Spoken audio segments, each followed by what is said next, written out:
नमस्कार प्रशिक्षुओं, आपका बहुत बहुत स्वागत है आपके अपने करेंट 7 के यूट्यूब चैनल पर। आशा करते हैं इस सेशन को आप डेली सुबह 9 बजे ही फॉलो करते हैं। अन्यथा अगर आप एक दो दिन छूट भी जाता है तो आप दिन भर में किसी समय इसको देख लेते होंगे। ऐसे में छोटे छोटे वीडियो देने का हमारा यही मतलब है कि अभी सीटेट का एग्ज़ाम काफ़ी लंबा है, यानी कि जुलाई में है। तो ऐसे में आप सभी लोग से विनती है कि छोटे छोटे लगभग अभी तक हमने 2500 क्लास दे दिए होंगे, तो सारे क्लास आपको इसी डिस्क्रिप्शन में मिल जाएगा प्लेलिस्ट इसका, या फिर आप प्लेलिस्ट में आ जाएंगे तो सबसे ऊपर देखेंगे सीडीपी फुल बेसिक क्लास, आप उसको देख सकते हैं। ऐसे में कुछ ही दिन बाद हम मैथ के भी सीटेट की क्लास स्टार्ट करेंगे। जो बच्चे यूपीटेट का करना चाहते हैं तो यूपीटेट के पूरे फुल कंप्लीट सारे सब्जेक्ट प्लेलिस्ट में सजाए गए हैं, आप देख सकते हैं। तो चलिए हम लोग हम लोग सीटेट 2022 का बिल्कुल बेहतरीन तरीके से तैयारी करने के लिए अग्रसर होते हैं। आज हम पढ़ने वाले हैं सिद्धांत। आपको पता है कि सीटेट के लिए कहिए या फिर यूपीटेट के लिए कहिए या फिर आप सुपरटेट के लिए कहिए, जितने भी सीडीपी वाले पोर्शन में अगर आपके सिद्धांत वाले पोर्शन होते हैं वो आपके लगभग 80% पूरा का पूरा हूबहू पूछा जाता है डायरेक्ट। तो अगर सिद्धांत तैयार किए तो आपका 80% सीडीपी तैयार। तो ऐसे में आप लोग एक एक चीज़ को देखें, खुद का नोट्स बनाएं। नीचे डिस्क्रिप्शन में आपको टेलीग्राम का लिंक भी दिया गया है, आप ज्वाइन हो सकते हैं। चलिए फटाफट हम स्टार्ट कर लेते हैं। अब देखिए विलियम वुंड्स ने जो सिद्धांत दिया है, उनके सिद्धांत को क्या कहते हैं?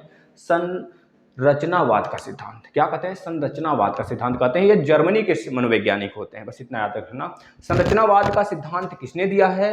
विलियम वुंड्स ने दिया है। और संरचनावाद के ही सिद्धांत को चेतनावादी का सिद्धांत कहते हैं। याद रखना, चेतनावादी का जो सिद्धांत है वह अनुभव के आधार पर होता है, यानी कि अनुभव। चेतनावादी और संरचनावाद का सिद्धांत किसने दिया है? विलियम वुंड्स ने दिया है। अभी हम विलियम जेम्स की भी बात करेंगे, दोनों लोग की बात करेंगे, बस आप सुनते चलना।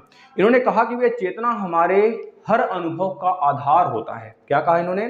कि जो चेतना होता है वह हमारे हर एक अनुभव का आधार होता है। अगर आप कभी किसी गलती के रूप में कोई चीज करते हो, कोई आपसे गलती हो जाती है, तो आप वहां से अनुभव लेते हो और उसे अपने चेतना में बसा लेते हो। आगामी ऐसी गलती अगर आप करने जाते हो तो आपकी चेतना आपको तुरंत इंडिकेट करती है अपने नर्वस सिस्टम के माध्यम से कि भैया ऐसा गलती आप कर चुके हैं, ये गलती दोबारा मत दोहराइए। ठीक है ना? अगर मान लीजिए आपका बैक लगा, आप फिर से दोबारा दिए, आप पास हो गए, तो मतलब चेतना आपको गवाही दे चुकी है कि भैया अब ऐसी गलती नहीं करना है, हमको इस बार और तगड़ा मेहनत करना है और सच में फोड़ना है। तो आप फोड़ते हो और बेहतरीन नंबर लाते हो। ये चेतना कहता है। चेतना अनुभव पे आधारित, यानी चेतना जो होता है वो अनुभव का आधार होता है। किसने कहा है? विलियम वुंड्स ने कहा है। कहाँ के थे? जर्मनी के थे। कौन सा सिद्धांत दिए? संरचनावाद का सिद्धांत दिए। और चेतना और अनुभववाद का भी इन्होंने सिद्धांत दिया। चेतनावादी इन्हीं को जाना जाता है, याद रखना है आपको। अब देखिए चेतना की जो संरचना है वह यह बताए हैं कि 3 भाग में इसको हम बांटे हैं। कितने भाग में? 3 भाग में। आप यह कर लीजिए जो चेतना के अंग हैं 3 हैं। कितने अंग हैं भाई चेतना के?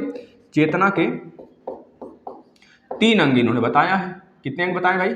3 अंग। 3 अंग इन्होंने बताया है। कौन कौन से 3 अंग इन्होंने बताया भाई? पहला, दूसरा, तीसरा। जो पहला अंग इन्होंने बताया है साथी वह है संवेदना, दूसरा भाव, तीसरा प्रतिमा। बताएंगे मस्त तरीके से। पहला क्या है? संवेदना। दूसरा क्या है? भाव। तीसरा क्या है? प्रतिमा। अब देखना है संवेदना क्या होता है। संवेदना का मतलब मान लीजिए कोई गुलाब का फूल है भाई, कोई गुलाब का, हम बनाना तो नहीं आता लेकिन बनाते हैं मैडम के लिए। देखिए बना देते हैं, है ना? इस प्रकार से मान लो कोई गुलाब का फूल है भाई, इस प्रकार से कोई गुलाब का फूल है। सारे बहुत बेहतरीन बना देते हैं लेकिन अभी समय नहीं बचता, आप देखते चलो। जो ये गुलाब का फूल है इसको एक बच्चे ने देखा। एक बच्चे ने क्या किया भैया? इस गुलाब के फूल को देखा। इस गुलाब के फूल को एक बालक देखता है। यह बालक देखकर कहता है भैया, सभी लोग इससे कहते हैं भैया ये गुलाब का फूल है। अब ये गुलाब का फूल है, सिर्फ गुलाब का फूल है, लाल लाल होता है, पीला पीला होता है, भैया ये गुलाब का फूल है। अब बच्चा यहाँ पे संवेदना प्रकट कर देता है कि हाँ गुलाब का फूल ऐसा ही होता है। अगर कोई बेचने वाला आएगा, कोई खरीदने वाला आएगा, कहीं भी देखेंगे लाल लाल दिखेगा तो हम उसे गुलाब का फूल मानेंगे। लेकिन बच्चा उसको सुस्पष्ट रूप से कब जानेगा? लाल लाल तो बहुत सारे फूल होते हैं, लेकिन बच्चा को अगर आप बता दिए बालक को भैया यह हमारा गुलाब का फूल है, कमल का फूल है, यह कौन सा चीज है, बस बच्चा संवेदना में अपने एंट्री दे दिया उसे। हाँ अगर ऐसी चीजें दिखेगी तो हम मानेंगे गुलाब का फूल है। ठीक है। अब बच्चा कैसे जानेगा? लाल लाल तो बहुत सारी चीजें होती हैं। लाल लाल तो बत्तख भी होता है, लाल लाल तो साड़ियाँ भी होती हैं, लाल लाल कागज भी होते हैं, लाल लाल रसगुल्ले भी होते हैं, लाल लाल समझ रहे हो बर्फियाँ भी होती हैं, मतलब बहुत सारी चीजें होती हैं लाल। तो उस बच्चे सबको गुलाब मानेगा? इसका मतलब नहीं। अब बच्चे के दिमाग में एक भाव उत्पन्न होगा। दूसरी चीज क्या है? भाव। अब बच्चा सोचेगा इसे छूते हैं, चलो छूकर बच्चा जो टच किया तुरंत उसको गुलाब की खुशबू आने लगी। अब वो खुशबू उसको भाव उत्पन्न करा दिया। समझे नहीं हमारी बात को? अभी तक तो वो ये समझ रहा था लाल जो है वो हमारा गुलाब है, लेकिन बच्चा जैसे ही उसको तोड़कर इसे फेंका, उससे खुशबू आया। अब उस खुशबू के महक से वो समझ गया भैया ऐसे ही गुलाब महकता है। अब कभी भी लाल चीज देखेगा तो सबसे पहले उसे सूंघेगा। सूंघने स्मेल जो आएगा, अगर वो स्मेल उसे महसूस हुआ, फील हुआ, भाव उसे मिला कि हाँ गुलाब ही है, क्योंकि उस वाले फूल को, लाल लाल वाले को हमने तोड़ा था तो गुलाब जैसा महका था, मतलब वही खुशबू अगर फिर से उसके दिमाग में, चेतन में घर कर गई तो वो समझ जाएगा गुलाब है। यानी गुलाब को एक तरह से भाव से वो देख लिया। अब क्या हुआ, एक बेचने वाला, गुलाब बेचने वाला आया, बच्चा घर में, बालक बैठा था घर में। बालक मतलब गुलाब ले लो, गुलाब ले लो, ऐसे बाहर चिल्ला रहा है, गुलाब ले लो, 1-2 गुलाब ले लो, 3 रुपये, 4 रुपये, 5 रुपये में गुलाब ले लो, छोटा गुलाब 10 रुपये का, 20 रुपये का, इस तरह से वो बोलकर बेचने लगा। अब बच्चा, बालक घर में है, बालक तुरंत छपटाएगा, अरे गुलाब आ गया, चलते हैं। गुलाब का नाम सुनते ही उसका दिमाग जग जाएगा, हाँ हमने सबसे पहले जो संवेदना है वो जगा लिया। अब गुलाब असल में है कि नहीं है, अब इसको बच्चा को कैसे पता चला? द्वार से, जैसे कि दरवाजे की साइड से गुजरा, तुरंत हमको भैया खुशबू आने लगा, भाई गुलाब बहुत तेज मांगते हैं, खुशबू आने लगा। अब बच्चा कहा भैया ये भाव बिल्कुल भी ये गुलाब ही है, हमको गुलाब चाहिए। अब बच्चा प्रतिमा देखता है, यह प्रतिमा होता है कि बच्चा गुलाब का नाम सुनते ही, हल्ला शोर मचाते ही वो क्या कर लिया, अब गुलाब को पहचान जाता है बच्चा। इस तरह से यह क्या हुआ, 3 हमारे चेतना के अंग हो गए, संवेदना, भाव और प्रतिमा। पूछा जाता है कि विलियम वुंश द्वारा बताए गए जो चेतना के 3 अनुभव हैं, या फिर 3 दर्शन हैं, या फिर 3 अंग हैं, उनका नाम बता दो, बताओ इनमें से कौन सा नहीं है उसका अंग। तो आपको 3 होगा और चौथा नहीं होगा। याद रखना है, संवेदना, भाव, प्रतिमा, संवेदना, भाव, प्रतिमा, ये चीज़ समझ आ गई। यह होता है विलियम वुंश के अकॉर्डिंग उनका भाव रखना, मतलब एक तरह से क्या होता है, समझ गए कि नहीं सारी चीज़ें। अब हम आते हैं साथी जो हमारे विलियम वुंश होते हैं, इनका कहना है कि अमूर्त, मतलब क्योंकि यह अमूर्त होता है, इन्होंने कहा कि जो चेतना होता है इसे कोई देख नहीं सकता। समझ रहे हैं? इसके पहले आपको व्यवहारवाद का सिद्धांत पढ़ाया गया था, अगर आप नहीं देखे हैं तो कल वाला वीडियो देख लेंगे। क्योंकि यह अमूर्त होता है, अमूर्त होता है, इस वजह से कोई इसे देख नहीं सकता, इसलिए हम इसे संप्रदाय की अध्ययन विधि कहते हैं। क्यों कहते हैं संप्रदाय की अध्ययन विधि? क्योंकि यह अमूर्त होता है, चेतना जो होता है अमूर्त होता है, इसे हम लोग देख नहीं सकते, इस वजह से इसे हम संप्रदाय का ही अध्ययन विधि कहते हैं, और इसे अंतर्दर्शन विधि भी कहते हैं। ध्यान रखना, संप्रदाय का अध्ययन विधि, संप्रदाय का अध्ययन विधि, लिख लीजिए, अध्ययन विधि और दर्शन विधि के नाम से भी जानते हैं, इसे याद रखना है। दर्शन विधि के नाम से किसे जानते हैं, किसके सिद्धांत को जानते हैं? विलियम वुंश के चेतनावादी सिद्धांत को, यानी कि संरचनावादी के सिद्धांत को नाम से जानते हैं। उसे इस संप्रदाय का भी हम संप्रदाय का अध्ययन का सिद्धांत भी कहते हैं, फिर विधि कहते हैं, इस बात को याद रखना है आपको। अब हम आते हैं एक और नोट्स लेकर, मतलब नोट लिखिएगा। 1879 के बाद, यानी कि 1879 में साथी, 1879 में विलियम वुंश ने जर्मनी में लिपजिंग, याद रखना है कहां पर, जर्मनी में लिपजिंग जगह पर, लिपजिंग जगह पर साथी सबसे पहले इन्होंने मनोवैज्ञानिक प्रयोगशाला का मतलब उद्घाटन किया था, फिर खोला था। लिपजिंग शहर है, कहाँ का शहर है लिपजिंग साथी? जर्मनी का। सबसे पहले मनोवैज्ञानिक प्रयोगशाला किसने खोला था? तो बताएंगे भैया विलियम वुंश ने खोला था। कब खोला था? तो बता देंगे 1879 में खोला था। कहाँ खोला था? बताएंगे लिपजिंग में खोला था। किस देश में खोला था? बता देंगे जर्मनी में खोला था। साथ ही यहाँ से प्रश्न आते हैं, श्योर है। अब हम आते हैं दूसरे, प्रकारवाद। यह आपने पढ़ लिया संरचनावाद। संरचनावाद के बाद हम आते हैं थोड़ा से प्रकारवाद पढ़ते हैं, जो कि इन्हीं के एक तरह से सगे थे, विलियम वुंश के ही, विलियम जेम्स। ठीक है, दोनों को साथ पढ़ा देते हैं, विलियम वुंश और विलियम जेम्स, ये बहुत बार पूछा जाता है। अब विलियम वुंश जो थे दोस्तों, 1879 में पहला प्रयोगशाला लिपजिंग में, जर्मनी में खोला। लेकिन वहीं पर प्रकारवाद का जो सिद्धांत देते हैं, जो कि प्रकारवाद बताते हैं विलियम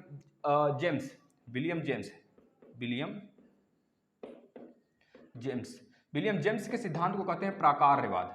लिख लीजिए, प्राकारवाद का सिद्धांत। प्राकारवाद का सिद्धांत किसने दिया था? विलियम जेम्स ने दिया था। और यह ऐसे बंदा होते हैं साथी, यह जो होते हैं दूसरा प्रयोगशाला का स्थापना करते हैं, अभी बताते हैं, पहले सुनते चलो। देखिए, यह संरचनावाद से ज्यादा रूप में विकसित होता है। जो हमारा प्राकारवाद होता है, संरचनावाद तो केवल चेतनावाद को ही कहते हैं ना, लेकिन जो हमारा प्रकारवाद होता है, संरचनावाद से काफ़ी ज़्यादा चीज़ों में यह एक तरह से लिप्त होता है, बहुत ज़्यादा। जैसे कि इनका कहना था विलियम जेम्स का कि भैया जो संरचनावाद है यह एक तरह से चेतना भर ही है, केवल चेतना है, केवल अंगों पर डिपेंड करता है। मतलब कि अंग पर एक तरह से ध्यान केंद्रित जो किया उसी का एक तरह से चेतना खुलेगा और वही उस चीज पे फोकस कर पाएगा, यह बात था। लेकिन प्रकारवाद में ऐसा कुछ नहीं है। उन्होंने कहा भी प्रकारवाद में चेतना के कारणों का अध्ययन किया जाता है। जो विलियम वुंड्स ने बताया चेतना का सिद्धांत, अब चेतना के सिद्धांत को इन्होंने बोला कि हमारे प्रकारवाद में अध्ययन किया जाता है, मतलब कि उसके अंदर, प्रकारवाद के अंदर चेतना है। समझे नहीं इस बात को। अब प्रकारवाद के जो जनक होते हैं वो विलियम जेम्स को ही कहा जाता है, इस बात को लिख लीजिएगा। प्रकारवाद के जनक किसको कहते हैं? विलियम जेम्स को कहते हैं। यह बात बहुत बार पूछा गया भैया।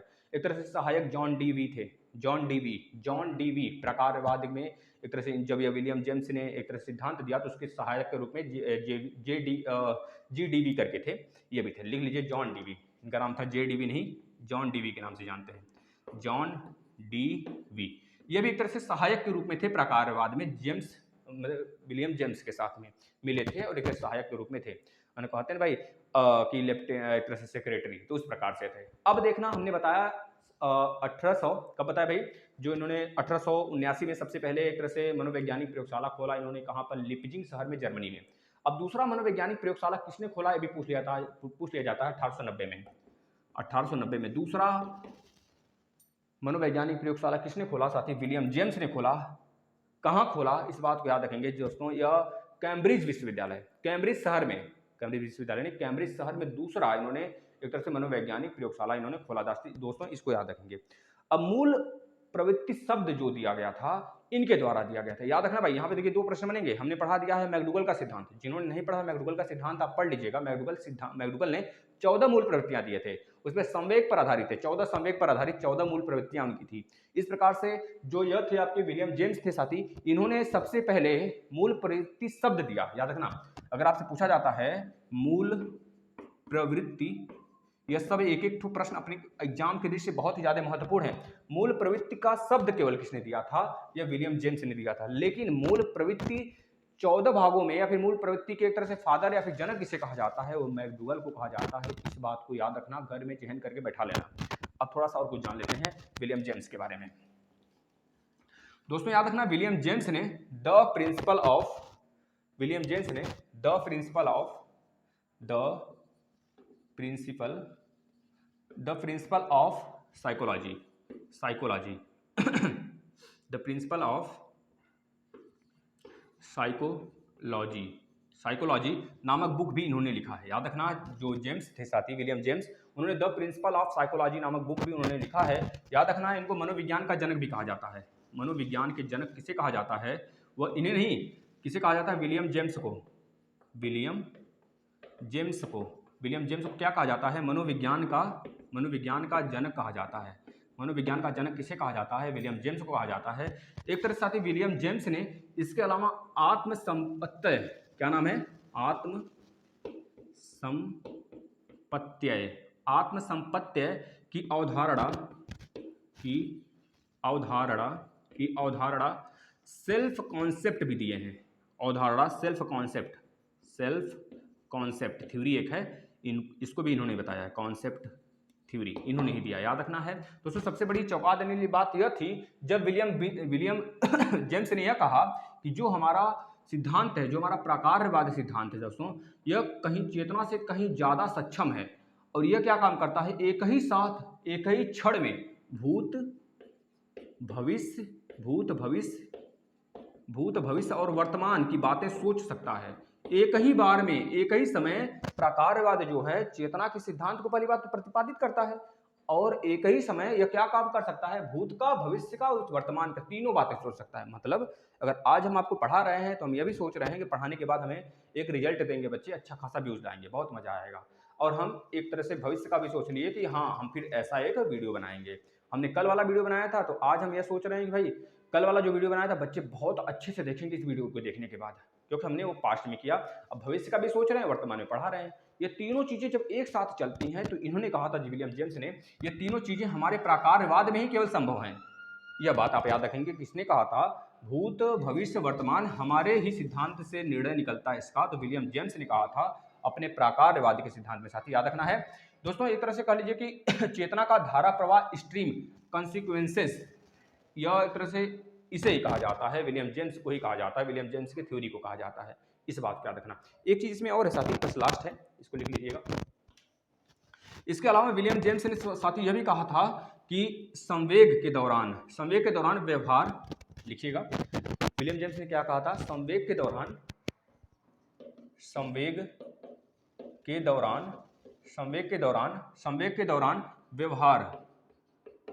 व्यवहार अनुभूति